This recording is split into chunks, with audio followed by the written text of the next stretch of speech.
You know, you saw that little wave come across. It wasn't so little. It was a powerful rush of water come across. You moved out of the way. Some, you know, a bystander walking by when they're not supposed to could easily get toppled over and hurt themselves very seriously. Yeah, well, you really have to be careful out there. We all know that, and I think these folks know that too. And hopefully at some point they go indoors because, as you mentioned, that's something that we're all watching for right now. High tide, about 8, 9 o'clock out here. So at that point, you know, if the waves are coming up to the boardwalk now, you can just imagine what it's going to be like at about 8 or 9 o'clock once it reaches high tide. Yeah, good point. Okay, Jeff Pegues is the Rockaways for us. From the Rockaways, we want to go over to New Jersey. There are, at last count, about 350,000 customers without power in New Jersey as we look at the George Washington Bridge from the Jersey side in Fort Lee.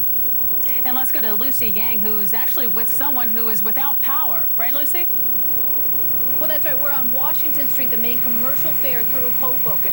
All the traffic lights went out a short while ago. Down the block, they are evacuating everyone in a building halfway down this block on Washington Street. I want to show you the traffic lights that are out. The street is basically dark right now, lit up only by really what's left of daylight. And I want you to come with me inside Vivian Torres' apartment. She was kind enough to let us in. Hi, Vivian. Hello, how are you? Here we are. I see you've got candles everywhere. Yeah, I lit up my candles. The electricity went out, so I was watching some good movies. Unfortunately, thought electricity will be going off at midnight, but I guess last time I stood home and Irene, so I figured I'd stay home this time around. I don't think nothing was going to happen until midnight, but we lost electricity earlier than I thought. Yeah, so you're not going to have like just a quiet, cozy night at home watching movies. Very quiet, very lonely. Very lonely. All right, you have candles here. You're going to be careful with these candles? Yes. You're going to blow them out before you go to bed? Yes, I do. I definitely will blow them on, but I will not leave them on. All right, my kitchen also has candles. I was pretty prepared, thank God. I had batteries. I got flashlights, so I'm pretty good, thank the Lord. Thanks to that. So I hope that electricity really, you know, comes on early, Lucy. I hope they can restore it for you quickly. Now, you are a ground floor apartment, but you're not evacuating. Why is that? I'm not evacuating due to the fact last time with the Irene, I didn't evacuate with that storm. I felt very comfortable. Apply housing really keeps us very supportive. So I'm sure that any minute they're gonna try to do the best they can, or PSNG is gonna try to do the best. So I feel really safe due to last time Irene. That's my phone. Okay. Last time Irene, I stood here and I didn't have no problem. So I think I'm pretty good. I hope you stay dry. I know you have no power. So your apartment actually is a few steps up from the street level. So you're hoping that'll give you a little buffer from whatever flooding. I think it definitely would give me pretty good buffer from what they're talking about the river. I'm so close to it on Hudson River, but I think I'd be safe. Okay, I think so. ground floor, but first floor, it's all right. You're okay. So you so know, much. at 4 o'clock today, they put a pedestrian curfew out here in Hoboken. 6 o'clock in just a short while. No more vehicles on the road. The mayor told us earlier she doesn't want vehicles getting caught in the flooding, getting stuck, and then emergency vehicles not being able to get past those disabled vehicles. So they want everyone, full curfew, everyone off the streets in Hoboken. We're live inside Vivian Torres' apartment here in Hoboken on Washington Street. I'm Lucy Yang for Channel 7 Eyewitness News. Thank you so much for coming. I appreciate that. Well, thank you for your support. You're very gracious. Thank you for your support. Well, Lucy, I have a quick question for Vivian. You know, we heard from the governor earlier saying that people could be without power from 5 to 7 days, maybe even longer than that. Is she prepared for the long haul? Okay, so the bad news, it might stretch out to a 5 to 7 day no power deal for many New Jersey residents. How are you going to survive that long if it comes I will. I went and bought enough water. I bought carnation canned milk. And I bought a lot of cans, so I'm pretty set for it. I think I could survive the 7 days. Okay, girlfriend's prepared. Always, have to be. And okay, you've got your candles here. Got my candles, I see your batteries. Yes. Right. And I mean, I have enough candles. I have enough stock up too. So if I run out in the 7 days, I'm pretty set. I'm pretty prepared. Thank the Lord. And if you had to move, this is Princess. This is Princess, my dog. She's nice and calm. We've got our cables on top of the dog. Here we go. All right, we're going to interrupt Lucy because N.J. Burkett is in Long Beach, Long Island. He has got Better Governor safe than sorry. Cuomo with him. Look where the water is now. High tide is now reached here. 7 p.m. to 11 p.m. High tide will come. Yeah, that's right, Bill. On the boardwalk here in Long Beach, Long Island, the governor of New York and the county executive, Ed Mangano, have just arrived. And clearly the governor wanted to see the situation here in Long Beach for himself. And you can hear now what he's saying. Especially in downstate New York, this is nothing to be trifled with. We've already had a lot of damage during the course of the day when it was low tide and the storm hadn't fully hit. We're now coming up to high tide. They've actually moved it up a little bit, and the storm is actually getting closer. So there is going to be significant damage. We've been asking people all day long to please evacuate if you're in the appropriate areas.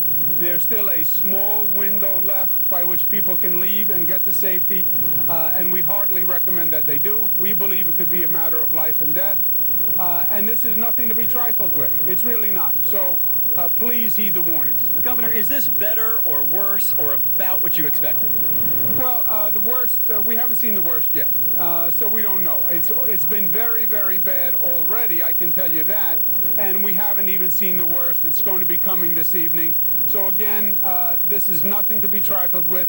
Get yourself to safety. There's still time to do it. That is a scary scene out there, and people should not risk staying in their homes if they're in an area that's supposed to be evacuated. What other parts of Long Island have you seen, Governor? We've been all over Long Island. Today I was in Manhattan earlier. I've been all across the state over the past 2 days. This is going to be a serious situation all across the state. Wind and rain all across the state, but it's primarily the coastal areas and the flooding on the storm surge. I know they had described to you, they had described to you this breach, Governor, and obviously now you're seeing it for yourself, and you said it's a dangerous situation. It is. There's no doubt about it. This image should give all New Yorkers a real fright. And if you're in a coastal area and you're thinking of staying, you're making a mistake. And just look over my shoulder and you'll know why. Okay, guys, thank you very much. Thanks. And if you just real quickly, your own thoughts at this point. I know you said you wanted people to move out. What's your sense of it? Are people heeding the warning? We have the shelters are filling up. Family and friends plans working. There's many people that moved out and staying with a family and friend. So, it looks like it's going to be severe. Take care, Governor. I'm sorry. I don't want to miss the governor. But listen, the bottom line here is let's heed the warnings, stay out of harm's way, move to higher land, and if we're wrong, then that would be good news, and you come right back right away. Right, but you wanted him to come here and see this for himself, didn't you? The governor's been partnering with us in both our planning, deployment, and execution plan. So this is, this is just one more way for him to understand the needs of Long Island, and we're happy the governor spent some time with us here today, so he can understand what the weather events do to us here and why we need the assistance and the assets that we ask for in advance, such as Humvees and other things. And he's assured you that you will get what you need. Absolutely. We just left the National Guard, who's deploying another 30 to 60 Humvees. They're getting them ready now, just in case we need to come in and do some rescue. Yeah, let's hope that doesn't happen. We hope it doesn't. But, history has shown us you need to be prepared. No question. And that's what we are, prepared, and we give the public notice so they can make an educated decision, and we ask them to follow our instructions. Terrific. Ed, thanks. Well Thank you. Appreciate it. Good luck. Yeah. All right, Bill and Liz, you see what the situation is here on the boardwalk in Long Beach. The governor had heard what had happened here, wanted to get to the boardwalk, wanted to get to the city of Long Beach to see for himself, and you could see the concern etched in the governor's face. When you look at this and you see what's going on here, how can you not be moved by it? So we have to hope that the water does not make it all the way into the center of the city, but it's impossible to say right now, as we've said. And Jay, pardon me, we have to interrupt you. We now want to go to a press conference with Governor Christie. Some important updates for you, both on the path of the storm and the timing of the storm. Hurricane Sandy is now moving twice as fast as when I came to speak to you about 4 hours ago. And we are now expecting landfall in the Atlantic City area to happen within the next hour, sometime between 6 and 7 o'clock. We're at a moment now where evacuation is no longer possible, and we're no longer able to come and rescue people. This has become particularly problematic in Atlantic City, where, for whatever reason, Mayor Langford urged people to stay in shelters in the city. Despite my admonition to evacuate, he gave them comfort, for some reason, to stay. We now have a large number of people, we can't quantify it at this point, that are in Atlantic City, and at this juncture, there is no other way for us to go in and get them. They're going to have to ride out the storm there until at least 7 o'clock tomorrow morning. I cannot, in good conscience, send rescuers in as the storm is about to hit in the next hour, nor can I send them in the dark, given all the various hazards that would occur potentially to them. And so I asked these people to leave. For some reason, the mayor, in his initial conversations with the public, told them he didn't want his people leaving Atlantic City.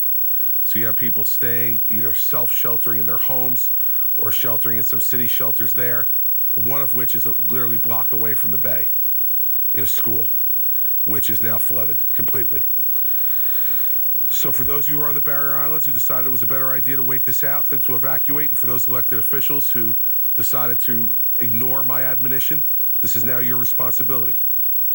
If you're still able to hear me, we need you to hunker down and get to the highest point possible in the dwelling that you're in. We will not be able to come and help you until daylight tomorrow. Please try to hunker down and stay safe until then.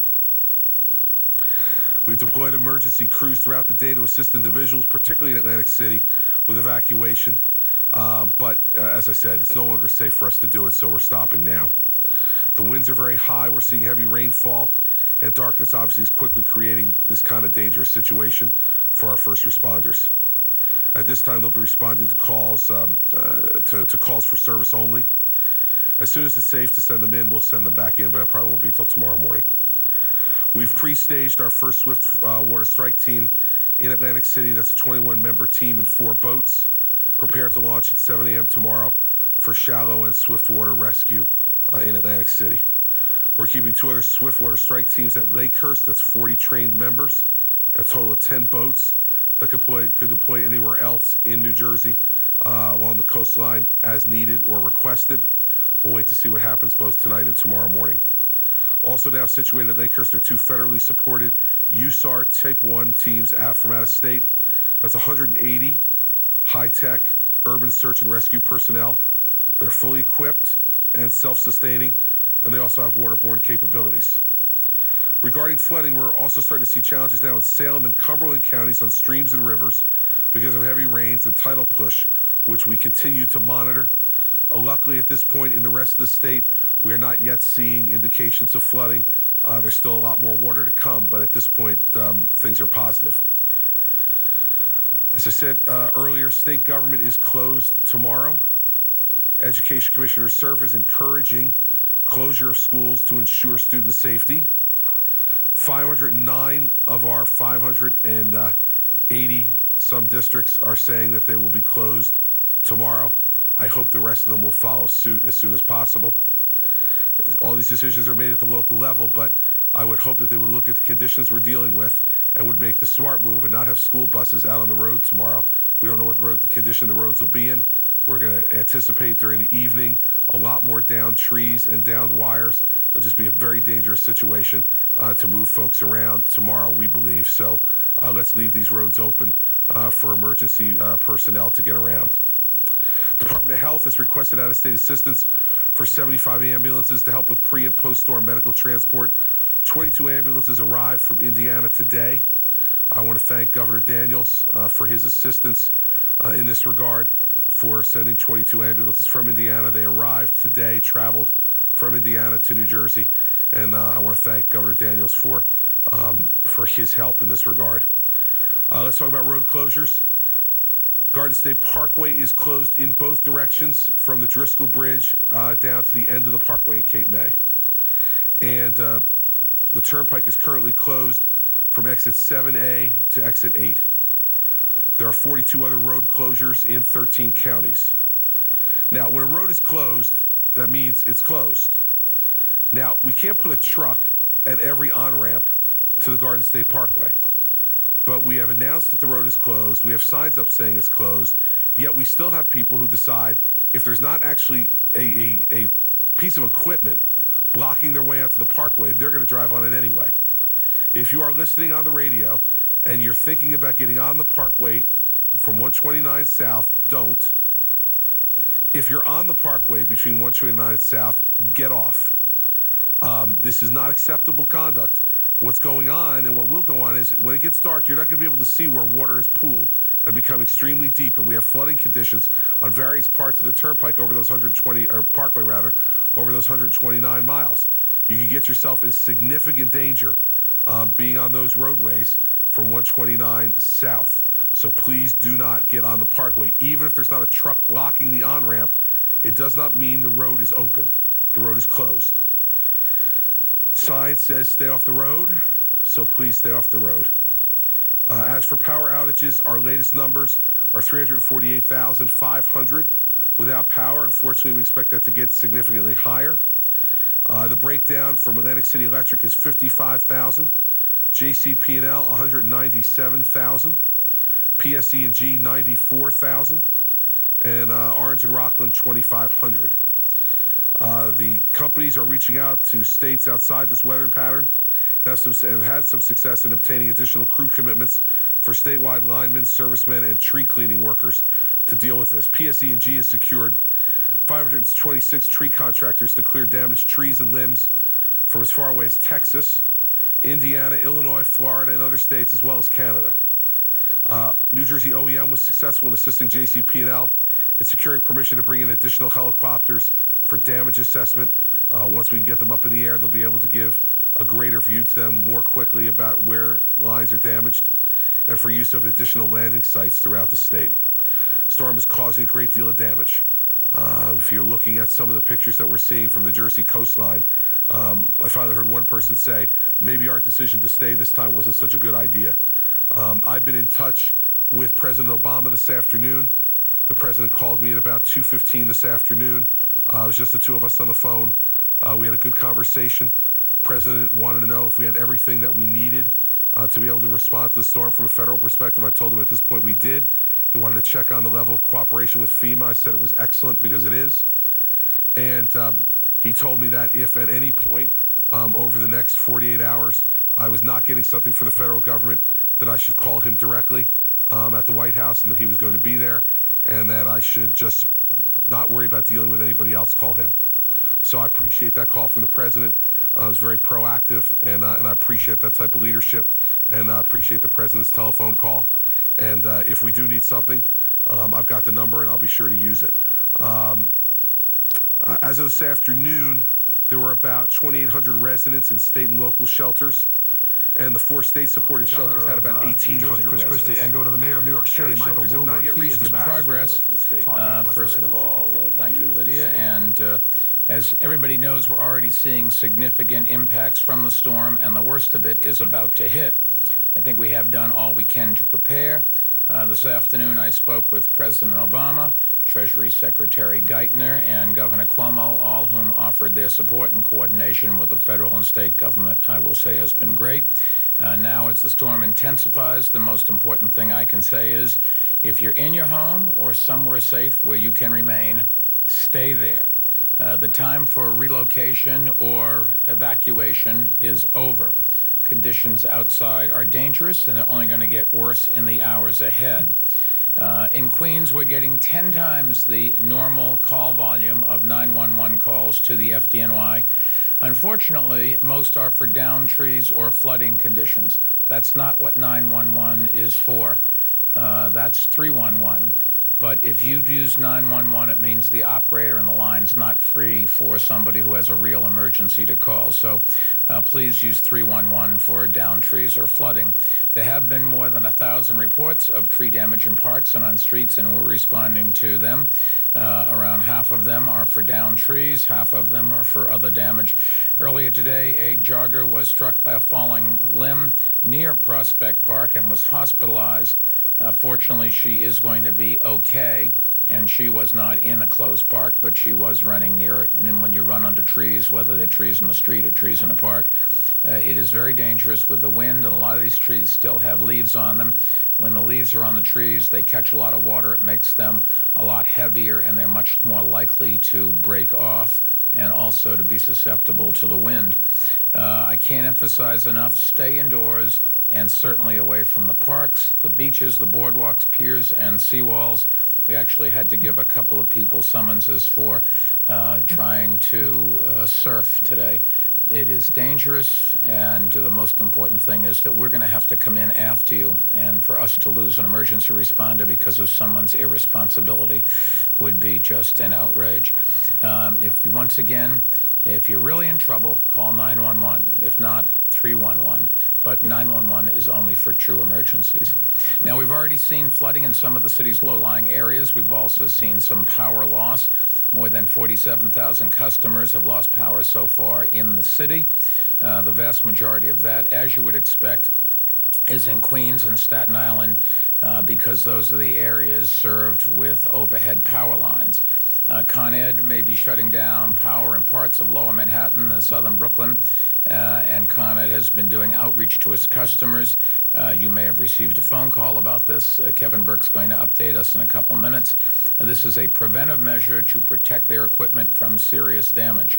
It's a similar kind of thing to what the MTA did very intelligently of moving their equipment out of harm's way. It may mean we don't have the service of that equipment for a longer period of time, but it also means that when the storm is over, we can recover quickly. And if equipment is damaged, whether it's transportation equipment or power equipment, it can take days, weeks, even months to repair. We don't want that. And this time, I think we have taken all the appropriate steps. As far as transportation, we've seen closures of roadways along the water, and we can expect more. The FDR is either open or closed, depending on whether that part is flooded. You should assume that roads that go along the water are going to have big problems, and stay to those roads that are on higher ground, more inland. In addition to the bridge and tunnel closures that have already been announced, the East River bridges, the Brooklyn, Manhattan, Williamsburg, and Ed Koch Queensboro Bridge will close at 7 p.m. tonight. After 7 p.m., only emergency vehicles will be permitted on those bridges. And the city has something like 1,400 bridges, but most of the others are low bridges and don't really figure in terms of having any extra exposure to the wind. As you may know, there is a partially collapsed crane atop a building on West 57th Street. In order to keep residents safe, all buildings on the north and south sides of 57th Street between 6th and 7th Avenues, and all exposed buildings on 56th Street between 6th and 7th Avenues have been evacuated. One was a large hotel, but the hotel industry has found spaces for the people there. We're sorry for the inconvenience, but better safe than sorry. Steam has been shut down in the vicinity of the crane, and water and gas shutdowns are underway as a preventive measure to mitigate damage if the boom from the crane were to collapse and fall into the street. OEM and the police department are assisting and providing transportation to shelters for anyone who needs it. Earlier today, Bob Steele and I spoke to Gary Barnett, president of the Extel Development Company, who is developing the project on 57th Street, and he and his staff are cooperating fully. I think we can expect more flooding and more outrages as the storm worsens. The most severe part of the storm is now beginning. As I said earlier today, Sandy is expected to make landfall just south of Atlantic City. That's in line with what's been predicted all along, although it is happening at a little faster pace than had been predicted. The storm's moving at roughly 30 miles an hour now rather than the 15 that it was doing before. But the city is still very much within the danger zone. The strong winds that we're experiencing now will strengthen through the rest of the evening, with a high wind warning in effect now through Tuesday. There will be sustained winds of 40 to 55 miles an hour, gusts 70 to 80 miles an hour. That poses danger to power lines, to motorists, and certainly to anyone who's outdoors. And as I've emphasized all along, the greatest danger posed by Sandy is the coastal storm surge and flooding that it will produce. Now, the high point of this surge will be here shortly. In the Battery and in the Rockaways and on Staten Island, the surge will be highest at roughly 8:15, so say 6:30 to 10:30 is when you really will see the effects of it. In parts of the city that are on Long Island Sound, the peak surge will happen about 4 hours later, around midnight between 10 p.m. and 2 a.m., and that includes City Island and other parts of the Bronx, and that's because the water that is going to surge there is water that's entered Long Island Sound out around Montauk, and it takes about 4 hours to come down through Long Island Sound until it hits there. The important thing here is stay inside. Some other precautions that you probably should take. If you're in a building with elevators, try to avoid using them. If you need to move between floors, use the staircases. Stay away from windows and close the drapes if you haven't already. We had, in fact, one of the buildings that Office of Health and Mental Hygiene is in, the ground floor, one of the windows just blew out. Fortunately, nobody hurt. But wind is dangerous, and big pieces of glass have a lot of pressure against them, and you never know when one is going to give way. And our advice is try to relax and spend the night in. We expect the worst to be over tomorrow. It'll take a day or two to recover. I'm sure there'll be some things that'll take into the weekend to recover. But the most important thing, we'd like to continue what we've experienced so far, and that is no fatalities whatsoever. It would be wonderful if we can get through this, and then we can look back and dine on this storm of the century forever. But most importantly is to keep everybody safe. With respect to city employees, as I've said, the city is open for business, and it will be open for business tomorrow. Naturally, we do understand that given the storm's conditions and its impact on transportation, it may be difficult for people to get to work on time. City employees are expected at work tomorrow and should try their very best to get to work, provided they can do that safely, because this is the time when New Yorkers need those of us that work for the city the most. Now, we have a recovery plan in place for once the worst of the storm has passed, and we've been also doing work all along since the weather worsened. We will ramp up the storm efforts as the storm winds down. We can't get people to go up. Kevin, for example, can't get people in cherry pickers up to fix lines when the winds are this strong. We can't always cut down trees and clear that are half over and clear them in this kind of weather, but we are doing what we can to mitigate the problems currently and to make sure that when the weather moderates, we'll be there. Please remember, public transportation is shut down. It will certainly be closed tomorrow morning and likely closed, remain closed through the day. I urge everybody to have patience. The MTA has done a great job of protecting their assets and notifying people, and they'll get mass transit going whenever they can, as long as they can do it safely. Public schools are obviously closed tomorrow, as are all city after-school programs. City parks will remain closed tomorrow. Please stay out of them. The possibility of a falling limb is real and very dangerous. Sanitation crews will be working at 7 a.m. to collect debris. The department has asked that you not put out any garbage tonight, but wait until the storm has passed. The problem is that no matter how you try to secure it outside, it's just going to blow and it just makes a much bigger mess for everybody else. Let me say again, the storm is here. It's going to get worse this evening. Tomorrow morning, we'll be able to look back, and you'll certainly be on the other side of that curve. Stay inside. It's for your own safety. Conditions are going to be very dangerous outside. It's not nasty. This is dangerous. Winds of this magnitude can pick up something at a moment's notice and throw it right at you very hard, and it can be fatal. If you absolutely don't need to be outside, don't take the risk. Now let me turn the floor over to Kevin Burke, CEO of Con Ed. Kevin. Thank you, Mayor. In addition to this being an incredible windstorm, and we're going to have significant outages for our service customers that are provided by overhead services, and we roughly have about 47,000 customers out of service right now in the city of New York. We think there's a significant chance of major flooding throughout parts of New York City. We're especially concerned about the downtown Manhattan and parts of the Brooklyn by Coney Island. We're looking at, and I think it's likely, that we will be preemptively shutting down the underground networks.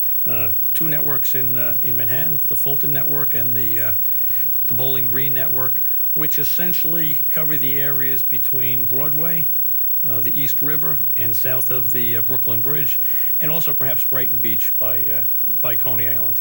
And we're doing that to reduce the likelihood of damage to both our equipment and our customers' equipment. If the equipment is energized, as you can imagine, when salt water gets on it, you'll have shorts, but you'll have indications where damages our equipment, the customer's equipment, and it takes both of us longer to affect those repairs. In addition to that, we're looking throughout the city at other places where we provide fairly high voltages to customers, above the typical voltage that we would supply to a residential customer or a small commercial customer, and have identified about 20 large installations, throughout the 5 boroughs except Staten Island, the 4 boroughs of New York, excluding Staten Island. And what we're going to do is we're going to be watching those. If we think water is going to get into our facilities and the customers' facilities, we're going to preemptively shut those services off. That will impact about another 20, large facilities. And collectively, between the people who are directly our customers, and in some cases these buildings are master metered large residential complexes, we think there's about 7,900 customers who might be affected by that. We've been talking to the large customers. We've had automatic calls going out to a significant number of the residential customers who might be affected by these steps, but it will allow us to get the service back faster than if the equipment was damaged. In addition, we're continuing to watch what happens with the steam system. We've shut off some of the steam system. It's reduced sources of supply to some of our customers. We're going to continue to watch the flooding. If the flooding significantly worsens, we're going to have to reduce steam service to even more customers, and perhaps even everybody south of 14th Street. We're looking at that as what we think might be the worst case scenario. But we're still continuing to watch the storm surge. As the mayor said, we think it's going to get worse between now and about, a little after 8 o'clock this evening. The storm surge tomorrow morning shouldn't be as significant as the storm surge today. Finally, I'd just like to again remind customers, especially in the overhead areas, that if they see a wire down, assume that wire is energized. Don't go near it. Don't touch it. Give us a call at 1-800-75-CON-EDISON. Thank you.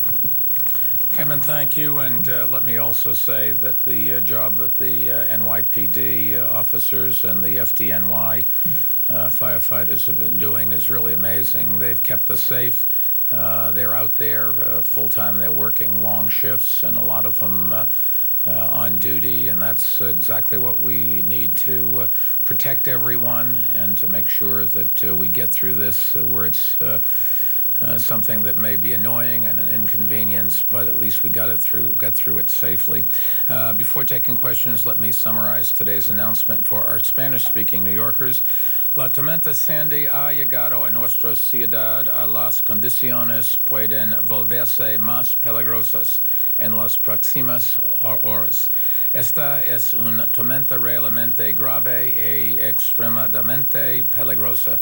Por favor, manténganse dentro de sus casas o en los albergues durante el resto de la noche. Las escuelas estarán cerradas mañana y no habrá transportación pública.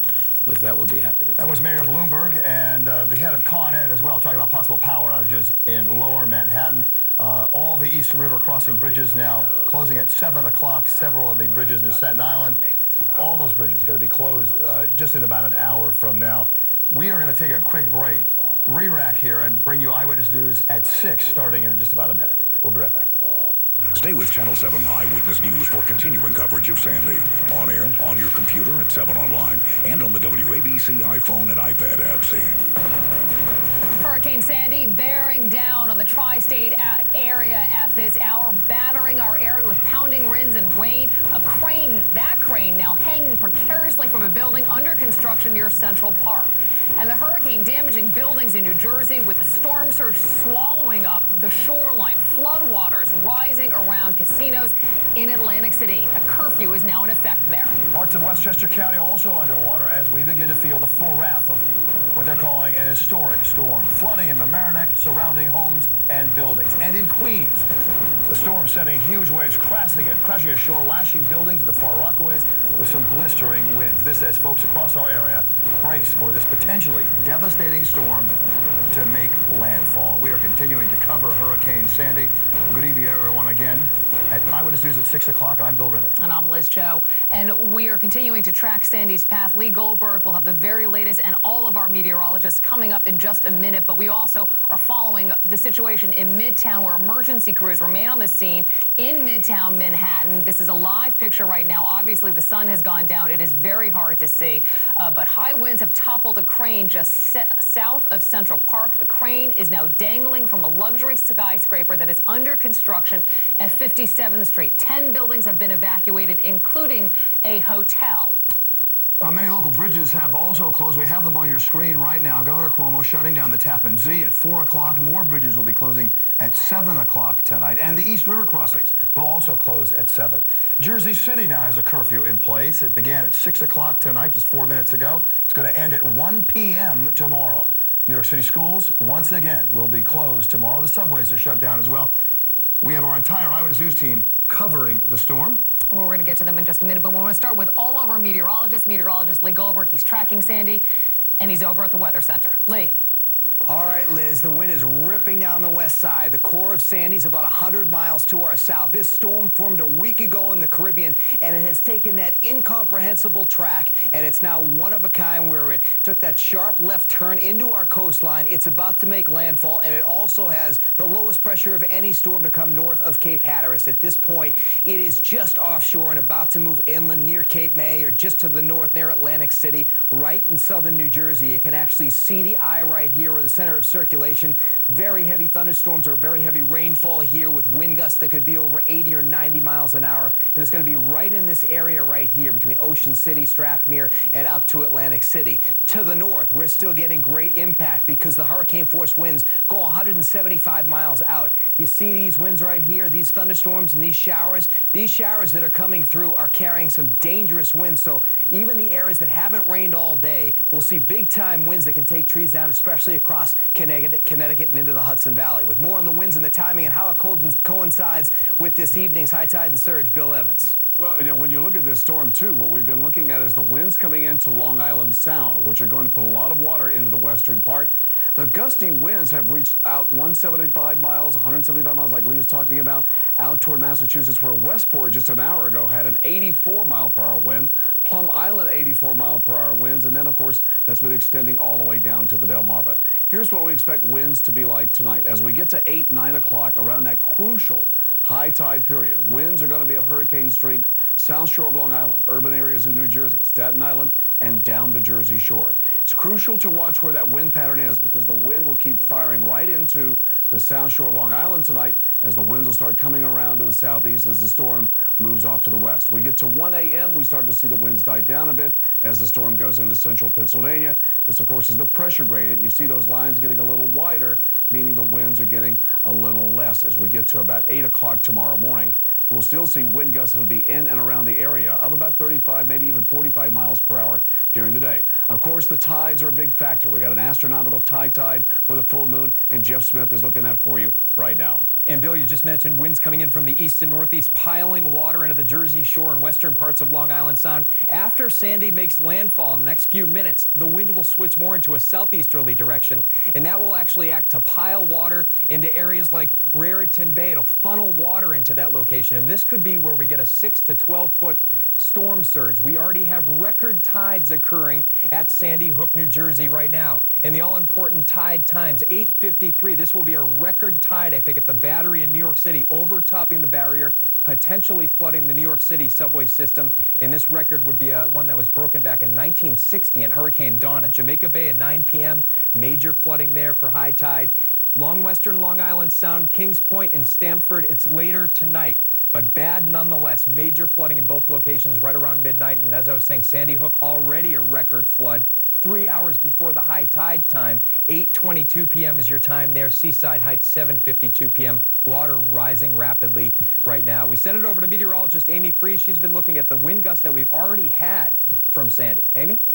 Us at the surface, we are understanding that we're getting tropical storm force, even hurricane force winds across the area, and these are the surface. So if you're riding out the storm in a high rise, know that once you're up 30 stories, we increase these winds about 30 to 40 miles per hour or more. So looking at the numbers, Atlantic City 77 mile-an-hour winds, Harvey Cedars 75, Seagirt 73, Point Pleasant 64, Central Park 64 mile-an-hour winds, JFK 61 mile-an-hour.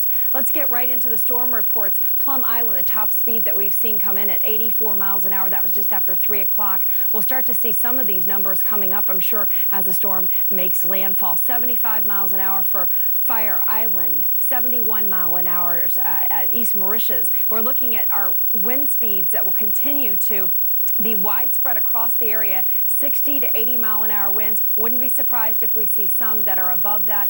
Parts of Massachusetts already seeing near 90 mile an hour winds, Lee. This is just such a wide wind field. There's a lot of storm to go. And it's coinciding with this surge Jeff was talking about. So as we go through high tide, the worst time coming in over the next 2 hours. It's landfall now, high tide at 8. Brunt of storm through about 1 a.m. and then starting to taper down a little bit. We'll continue to look at the storm as it closes in on land. That's coming up a little later on. Bill and Liz, back to you for more breaking news. All right, thanks, Lee. We want to head right out to our reporters who are in the field. And Eyewitness News reporter NJ Burkett, he is at Long Beach, where the flooding there has become pretty severe, right, NJ? Yeah, that's right, Liz. The ocean is now pouring into the city of Long Beach. In fact, the tide, the waves are so powerful, it's actually swept the lifeguard station here in Long Beach, swept the lifeguard station off its foundation and into the boardwalk. You'll remember the same thing happened during Hurricane Irene, but this is testimony to the power of the wind and the tide. What's interesting is the waves are so strong, they were actually able to push the lifeguard station into the boardwalk against this extraordinary wind that's coming in the opposite direction. It's really one of the most amazing things I've seen. And now I want you to see the result of what happens now with the sand berms being breached, because now there is a gate down here. You can see it, but this gate was holding back the water until about 20 minutes ago. The gate has now opened up, and the ocean is now flooding into the city. I can't even leave our position to tell you how far the water is pouring into the city. But it's pouring into Long Beach as far as the eye can see, really. And I would say that amounts to about 3 or 4 blocks. It's an absolute river now pouring into the city of Long Beach. Swirling waters.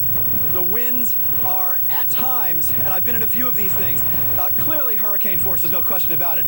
Very difficult to stand. You can see I'm holding on to the railing here to be able to stand upright at times given the gusts. Well, that's a good idea, AJ. Back to you. AJ, that's a good idea to hold on to that rail. This is, as Yogi Berra would say, deja vu all over again. Because in Hurricane Irene, you were right there when that lifeguard station pounded into the shore the same way. Right, well, you can see, like, if I'm not holding on to the rail, you can see what happens. You know, you walk back across the boardwalk, and I keep coming back to this, Bill, this extraordinary scene, because the water, I mean, this, obviously, you've been watching for the last couple of days, this was a beach. Yep. This is not a beach anymore. Now you're in the ocean. Certainly so. I'm sorry, Liz? And NJ, it appears that the berms that were there not just an hour and a half ago are now completely gone. Yeah, almost completely. I'm going to have the cameraman, John Lyles, go to the next window. And, John, if you can, show Liz the sand berm, what's left of those huge 8-10-foot berms that were placed to protect the city from precisely what's happening now. I mean, Liz, that's what's left. You're looking at it right now. I mean, essentially nothing. Wow. And how far are we from peak high tide? I mean, I haven't looked at my watch in a while. 8 o'clock. We got an hour and 45 minutes, NJ. An hour and 45 minutes. So we still have some more time before the surge comes. NJ, okay. Remind me about Hurricane Irene. That's right. Oh my God, that's unbelievable. When you looked at the street on the other side there, you say it's like the water's... Go ahead. Yeah, excuse me, Bill, I'm sorry. Well, let me just tell the viewers we're on a piece of equipment that does have a big delay. You can ask me again, Bill. It's okay. Yes, I know. I'm just telling our viewers, NJ, that we're on a piece of equipment that does have a big delay, so we're not being rude to each other. We're just, it's the technology. But the technology is also bringing us NJ. NJ, on the other side, as you're getting washed away there, on the other side, during Irene, as I remember, the water came less than a block on the other side of that boardwalk. Now you're saying it's up 4 blocks. Yeah, that's absolutely right. It barely made it, and I'll walk back over here because it's worth seeing, and that's an excellent point, Bill, that you're making, because that was the most that we saw during Hurricane Irene. Because if you look into the middle of the intersection there, I know it's difficult to see, but that's as far as the water made it. I mean, my best guess, Bill, is that the water is now down as far as Park Avenue, which is the main drag here in the city of Long Beach. And if it's made it that far, that would mean that it's making its way into the storefronts and the businesses there that were sandbagged and boarded on. So it's really sort of the worst case scenario. It really is the worst case scenario now playing itself out here in Long Beach. You know, we are holed up in a hotel here, the Alegria Hotel on the boardwalk. And so far the hotel has power, and I really find that amazing. I don't know how much longer we will have it, but we do have it. We took a drive through the city of Long Beach about 90 minutes ago. We found trees down in several parts of the city, and a number of neighborhoods were without power. So there's no question, you know, the storm has intensified. The worst case scenario is now playing out. There's flooding in this part of the city as far as we can see. If it's like this here, Bill, I would say that the areas that are in the west end of Long Beach have got to be pretty well flooded right now. So it's really pretty bad at the moment. Certainly so. NJ, the governor was there a little bit more than an hour ago urging people to really just get out of the area. Were you able to spot anyone heeding those warnings, those very late warnings from the governor who visited the area? Well, actually, we were able to see some people who were holed up in their homes. So as far as how many people left, it's very difficult to tell because you're driving down the street and you see a lot of homes that are, you know, where the lights are out, but you don't know if they're out because they don't have power. I'm told now that the city manager in Long Beach, who's actually had a chance to look at some of these places and can answer that question directly, Liz, is here with us now. And if you can tell us, Jack Schnurman, what you're seeing now in terms of the other parts of the city. What about the West End? We have flooding all throughout the city, just absolutely we're losing flooding right NJ's now, picture, taking place at and we're going to break away from NJ because the rain is just so bad on John Lyles' camera. But NJ Burkett, thank you from Long Beach.